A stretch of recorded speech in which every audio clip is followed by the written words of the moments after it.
Hello again, my name is Michael Buffum with RTR Training and Equipment, also here with Safeware Incorporated, and we have the distinct pleasure to have Miss McKinsey Brown with Kids Helping Kids with us today.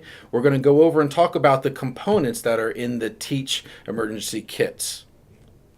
Okay, so the first component we're going to go over that is in the T.E.A.C.H kit is one of the two different kinds of tourniquets. The first one is a SWAT T wide tourniquet. And Miss Brown, what does SWAT T stand for? It stands for Special Operation Forces Tourniquet. Very good, excellent. So some of the components with a tourniquet is maybe this locking mechanism, this feature here. What is this called? It's called the windlass. And why do we use a windlass? We use a windlass to help stop the bleeding. Excellent, so it's all part of it. One of the unique features with the SWAT T wide tourniquet is it actually now has a quick release buckle, so if you do have a bad injury that is bleeding and maybe an impaled object that you have to go around high and tight like that, you can quickly unattach it, put it right back on, and then pull the strap nice and tight. So Miss McKenzie is going to demonstrate this for us. If we had an injury such as this, and maybe it was profusely bleeding, if it wasn't bleeding, would we have to worry about it as much or as quick? No, right? Yeah, no. But if this is bleeding a lot, and maybe this is a leg, we have to do something quickly because we can potentially bleed to death in 2 to 4 minutes depending on where that injury and how much bleeding is going on. So, Miss McKenzie, you take that. I will hold the training wound here. Now, as we put this down, if the foot is down here, if we want to say this is a leg, are you going to go on this side of the leg or higher up towards the body? Higher up towards the body, right. And if you're in a safe location and you can expose where that injury is and you can see maybe it is only bleeding from that one location, then we can go to 2 to 3 inches above the injury. Make sure you're not over a joint like a knee or an elbow. Otherwise, just put it on high and tight and get to a safe location. So, okay, so what's the first thing we need to do with this tourniquet? We need to tie it really tight. Right, so pull that strap nice and tight. As tight as you can. Good. So that will start to do what with the bleeding, hopefully? It will stop slowing it down. Slowing it down, right. Okay, now we got the bleeding going slow. Now what do we want to do? We want to start tying the windlass. Yeah, rotating that windlass around. And what that's going to do is start that occlusion to cut off those blood vessels to the point that there is no more bleeding. So how are you going to lock it in place? I'm going to lock it with the triangle mechanism. Yeah, the locking feature has a triangle here, has some indented grooves here that will lock that pin in place or that windlass in place to hold it there. And now that the bleeding is stopped, now we can move that person to another location or wait for other help to come and get us. But the most important thing is that we stop that bleeding. Very good. Okay, so the second kind of tourniquet that we have in these T.E.A.C.H kit is called a SWAT T tourniquet. Miss McKenzie, what does a SWAT T stand for? It stands for Special Weapons and Tactics Tourniquet. Very good, that's exactly right. Now you'll see, as we had talked about before, there's some differences in this style of tourniquet and this style of tourniquet, right? Mm-hmm. What kind of differences can you tell me between the two? This is more for an elementary student, and this is more for a high school student, but it all varies and depends with kids. And this one also has a windlass, and this one also does not. Right, so the design is a little bit different. Miss McKenzie brought up about a high school child as opposed to an elementary school child. Well, what's the biggest difference between an elementary school child and a high school child? Mostly size. Yeah, how big their arms and legs are, really, right? Mm-hmm. Yeah, so you said using a SWAT T would be more for a larger type person. The thing with tourniquets is this is only can shrink down and get as completely tight as we can shrink it up, as tight as we pull it, but it will still only go that small, right? If you have a child, maybe in elementary school, that's bleeding from an arm, maybe fell off the playground, broke their arm or things like that, and now squirting out blood, we have to fix that, right? Yes. But maybe that is just too small for that arm to get nice and tight to stop that bleeding. So an alternative way to handle that would be something like a SWAT T tourniquet.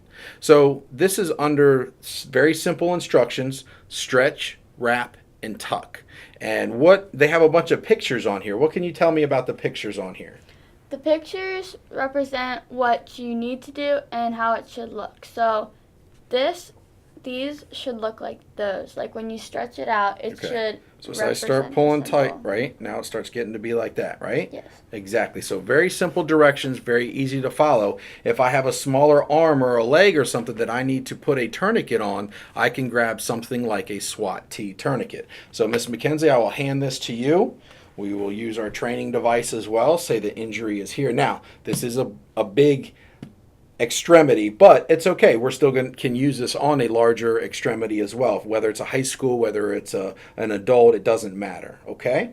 All right, so how would we put this on? What do we need to do? We need to go higher where the cut is. What if this is a knee that's right here? Can I use a tourniquet over a knee? No. No, right, correct. So go a little bit higher or a little bit lower depending, but don't cover the wound, correct? Right. Okay. So go ahead.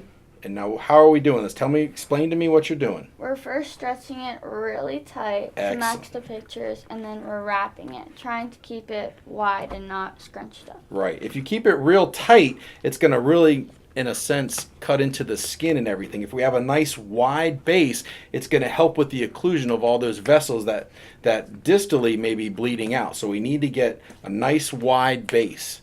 Much like a soft T wide tourniquet has that good 2.5 inch, 2-inch strap to grab all that. And if you can see, it's kind of indented here because Miss McKinsey is pulling it so tight that it's doing what? Hopefully it's doing what? It's stopping the bleeding. It's stopping the bleeding. Excellent. So at the end, we stretched, we wrapped. Now what do we need to do? Now we need to tuck it in. So how do we tuck it in? Just grab one of the ends, right? Piece here, yes. Yeah, and just tuck that in so it's going to hold.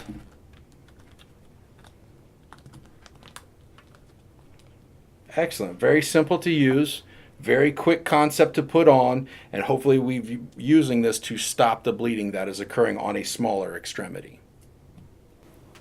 Okay, so another component of the T.E.A.C.H kit that we're going to talk about is wound packing. So what do you do if you have an injury in the neck or maybe the inguinal area? I can't put a tourniquet around the neck, so I need to be able to do something else. Or if I ran out of tourniquets and they're still bleeding from an arm or a leg, I maybe need to do some type of wound pack. But Miss McKinsey, what if I don't have any of this, or maybe I'm all out because I already used them and somebody's still bleeding really bad? If I have a towel or a shirt or something like that, what can I do? You want to put direct pressure on it for as long as it takes to get help. Right, more help arrives. So that direct pressure, you just kind of constantly putting pressure on it to stop the bleeding. Excellent. But if we do have the components like this T.E.A.C.H kit that provide regular gauze, vacuum sealed, 4 yards of it, and I have an injury that's bleeding really bad and I can't use a tourniquet, or maybe I'm out of tourniquets, let's talk about how we would do a wound pack. So what would you do first? I would first put my finger in to find where the bleeding is, and put direct pressure and do not let go. And if you put direct pressure on those veins or vessels that are bleeding, what are you doing? You're stopping the bleeding. Good. So you're buying them time to live. So now I open my pack, my gauze, and now what are we doing here? We're switching fingers while putting pressure on the wound and stuffing it till there's nothing else you can So you're keeping constant direct pressure, correct? Yes. Over top of that, because if I let go of that pressure, what happens to the bleeding vessel? It'll keep bleeding. It's going to keep bleeding, so we're not doing anything. So we have constant direct pressure, filling that cavity, that injury cavity, with as much gauze as we can, completely stuff it so it puts pressure on those vessels, so I can initially take my fingers and all out from holding pressure. Now the gauze itself is doing that. But now we've stuffed as much as we possibly can in here, right? Now we're going to hold constant pressure, right? So what do we do with the leftover stuff? We're going to pile it up on and put direct pressure on for at least 3 to 5 minutes. Excellent. That's exactly right. So we're not going to wrap it around. We're not going to cut it. But I need this ball to continue to have that direct pressure over that vessel that's bleeding to control it. So now, what do we just hold it like this? Or can we maybe use something else? We can use an H bandage. Good. So we need some type of compression bandage. H&H makes the H bandage. It's like a elastic wrap. It has a little absorbent pad, as well as a pressure device here that's going to help us hold direct pressure over top of that injury. So I'm going to hand the H dressing to you. How are we going to do this? We're going to put the H bandage, the H directly on top of the wound. And Hold this up and turn it. Yep. And then we're going to pull very tight and stick it on. Right. It has the back side of this, let me show, has a little adherent strap that will grab a hold of the rest of the wrap. And then we're going to tie it like a U, so. Going around that first part of the H, right? And tying it very right. tight. So I noticed you're holding on to the H tight and pulling, right? Because if you just pull, what's going to happen to that H? Then it's going to move off of that injury site, and that's not what we want. We got to keep it directly where it is. Okay, so now you did that. Now what? We're going to wrap it back around to the other side of the H, and we're going to do the same thing and make a U. Excellent. Pull really tight. Holding on to the H, right? And. Yes, excellent. So I'm going to spin this as just so we can show everybody what's on the other side of that that's going to help you hold it in place. So another sticky thing to put on the bandage, and then this will lock it in place so that the bandage looks kind of like alligator teeth, right? Yes. It's going to help lock it in place where it is. Okay, and now you have your H. Now, I can let go of this now, right? And do what? Help someone else. Maybe help somebody else. Okay, so another component in these T.E.A.C.H kits that we have to discuss is that there are 3 top preventable causes of death through all the studies that we've read that can lead to death with trauma. So, number 1 is what? Bleeding. Bleeding to death, right. We need to get a tourniquet on. We need to do a wound pack. We need to control and stop the bleeding as quick as we can. That's definitely the top one. Second one is airway obstruction. So whether we just roll the person over maybe in a recovery position or open the airway, something like that can stop a preventable cause of death when it comes to trauma. The last thing too, or the third top thing that are killing people with trauma with preventable causes of death is something from the belly button to the shoulder. If we have an injury, a penetrating trauma of some kind, we need to be able to know what to do with that. So maybe a child or somebody fell off a jungle gym and landed on either a stick or a bar or something, and it made a bad injury, maybe like this, in his chest. What would be one of the first things that we would do with our kit that also has regular gloves in here that we could do if they start to develop the respiratory problems, the breathing problems? We can cover it. Cover it. If I cover it, what's that stopping? It's stopping the air from getting in, right. So I don't want air to come in this way. I want air to come in and out of this way, right? Yeah, absolutely. So that's covered. Now we can move to our wound seal.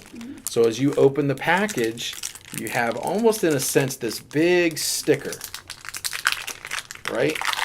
And what do you notice as I pull this open? It's very sticky. Very sticky. It has to be, right? Why do you think it would be important for this to be sticky? So it can stay on and right. not let the air get in. So maybe it's a little bit of blood, maybe it's sweat, maybe even a hairy chest, right? So I'm going to give this to you. You show me what we're supposed to do with it.